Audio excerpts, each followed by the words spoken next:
अनिर्विण्ण। जीवन में इच्छाओं की अपूर्णता से मन में खिन्नता और उदासीनता प्रकट होती है। सदैव प्रसन्न आत्मा ईश्वर आनंद के सागर हैं, क्योंकि संपूर्ण कामनाओं के वे मालिक हैं। अपने भक्तों की इच्छाएं पूर्ण करके अपनी सृष्टि को सदैव प्रसन्न देखना चाहते हैं, इसलिए अनिर्विण्ण कहलाते हैं। स्थविष्ठ। स्थविष्ठ यानी स्थूलतम। ईश्वर स्वयं ब्रह्मांड है, पूरा ब्रह्मांड ही उनका रूप है और इस प्रकार अपने पूर्ण प्रकटीकरण में वह परम रूप से स्थूल हैं। भगवद गीता अध्याय 11 श्लोक 20 में भगवान कहते हैं, पृथ्वी और आकाश सारी दिशाओं में मैं व्याप्त हूँ और सूर्य चंद्र मेरे नेत्र हैं, वेद मेरी वाणी है। विराट रूप में स्थित होने के कारण स्थविष्ठ भगवान विष्णु का ही नाम है। अभू। भगवद गीता अध्याय 4 श्लोक 6 में भगवान कहते हैं, हे अर्जुन, मेरे जन्म और कर्म दिव्य हैं। इस प्रकार जो मनुष्य मुझे तत्व से जान लेता है, वह फिर शरीर त्याग कर जन्मों को नहीं, मुझे प्राप्त होता है। भू पृथ्वी को भी कहते हैं। धरती वह मंच है जहाँ जीवन रूपी नाटक हो रहा है। श्री नारायण वह अधिष्ठान है जिस पर अनुभवों का संपूर्ण विश्व अध्यस्त है, इसलिए अभू नाम से सुशोभित हैं। धर्मयूप। धर्म के स्तंभ रूप। भगवान को धर्म ही इस संसार से बांध कर रखता है। भगवान स्वयं धर्म रूप हैं। शास्त्रों द्वारा वर्णित धर्म पर जो भक्त जीवन जीता है, भगवान भी उसके पीछे पीछे बंधे हुए से चलते हैं, इसलिए भगवान विष्णु धर्मयूप कहलाते हैं। महामख। महायज्ञकर्ता। क्योंकि उस ईश्वर को अर्पित यज्ञ पूर्ण मुक्ति प्रदान करता है और गीता में हमें बताया गया है, अर्पण की क्रिया ब्रह्म है और समिधा भी ब्रह्म है, अग्नि भी ब्रह्म है, यज्ञकर्ता भी ब्रह्म है और गंतव्य भी ब्रह्म ही है। नक्षत्र नेमी। समस्त नक्षत्रों के केंद्र स्वरूप। संपूर्ण सृष्टि के नष्ट हो जाने पर भी भगवान विष्णु अविनाशी तत्व रूप से विद्यमान रहते हैं। सूर्य, चंद्रमा, ग्रह, नक्षत्र, तारागण सभी केंद्र स्वरूप भगवान विष्णु की अनवरत परिक्रमा करते रहते हैं। ब्रह्मांड का यह ज्योति मंडल श्री भगवान द्वारा ही संचालित है। नक्षत्री। चंद्र रूप। इस ब्रह्मांड में जितने भी नक्षत्र हैं, सब शाश्वत एवं भगवान के ही रूप हैं। नक्षत्रों के अधिष्ठाता चंद्रमा हैं तथा चंद्रमा स्वयं भगवान ही हैं। गीता में कहा है, अदिति के 12 पुत्रों में मैं विष्णु हूँ और ज्योतियों में किरणमाली सूर्य हूँ तथा मरुत गणों में मरीचि और नक्षत्रों में चंद्रमा मैं हूँ। क्षम। भगवान की कार्य करने की क्षमता अपार है। उनके शिव संकल्पों से ही विश्व के सभी कार्य संपादित होते हैं। भगवान की सहनशीलता अवर्णनीय है। वे प्राणियों के गलत कार्यों विचारों को सहन करते हैं तथा उन्हें सुधारने का भरसक प्रयास कर सुधार कर सही मार्ग पर ले आते हैं, इसलिए विष्णु जी को क्षम भी कहते हैं।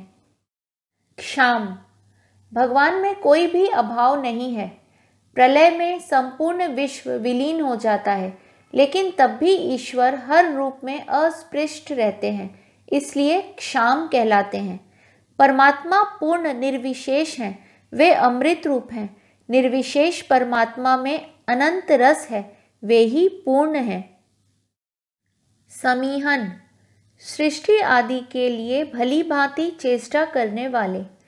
मंगलमय भगवान की मंगल कामनाओं में समस्त संसार के अमंगल तत्व विलीन हो जाते हैं।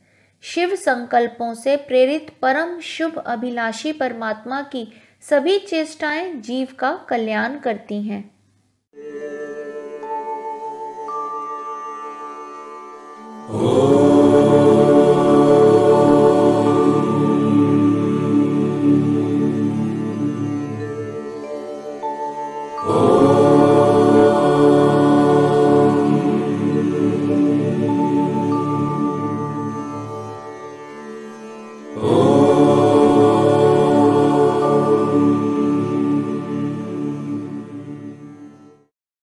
यज्ञ सर्व यज्ञ स्वरूप होने के कारण अथवा यज्ञ रूप से समस्त देवताओं को संतुष्ट करने वाले हैं, इसलिए भगवान विष्णु स्वयं यज्ञ कहलाते हैं। यज्ञ ही विष्णु हैं। प्राणी यज्ञ द्वारा ही परमात्मा को जान सकता है। यज्ञ करने वाला, जानने वाला तथा पाने वाला तीनों ही भगवत स्वरूप हैं। इज्य इज्य यानी जो यज्ञों के द्वारा आवाहन किए जाने के योग्य है। सृष्टि में पूजनीय परम पिता भगवान विष्णु ही हैं। प्राणी किसी का भी पूजन अर्चन करते हैं, वह सब उनको ही प्राप्त होता है। जिस प्रकार सभी नदियों का जल समुद्र में जाकर मिलता है, उसी प्रकार किसी भी देवता का पूजन भगवान विष्णु का ही पूजन है। हेज्य वह जो सबसे अधिक आराध्य है, वह जिसका प्रत्येक कर्म कांड में निश्चित रूप से आवाहन किया जाता है, क्योंकि यज्ञों के दौरान आवाहन किए गए बाकी सभी देवताओं में से प्रत्येक साधक की इच्छाओं की पूर्ति कर सकते हैं, लेकिन श्री नारायण का आवाहन करना उस शक्ति का आवाहन करना है जो भक्त को पूर्ण मुक्ति प्रदान कर सकती है, इसलिए वह सभी यज्ञों का गंतव्य है। क्रतु यह एक प्रकार का यज्ञ है जहाँ स्तंभ पर बलि दिए जाने वाले पशु को बांधा जाता है, क्योंकि सारी बलि परमेश्वर को ही समर्पित की जाती है। क्रतु यज्ञ भी जिसमें हिंसा अंतर्निहित है, विष्णु ही हैं। सत्रम सत्पुरुषों की रक्षा करने वाले। भगवान का प्रत्येक कार्य धर्म पर आधारित विधान पूर्वक किया जाता है। सत्पुरुषों की रक्षार्थ धर्म के अनुसार कार्य संपादित करने वाले भगवान विष्णु सत्रम कहलाते हैं। सतांगति जो अच्छे व्यक्तियों का आश्रय है, जिसकी आराधना और आवाहन उन साधकों द्वारा की जाती है जो अपने को जीवन के सभी प्रतिबंधों से मुक्त करना चाहते हैं।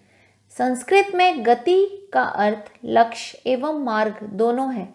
इस प्रकार नारायण को समर्पण करके ही व्यक्ति श्री नारायण तक पहुंच सकता है।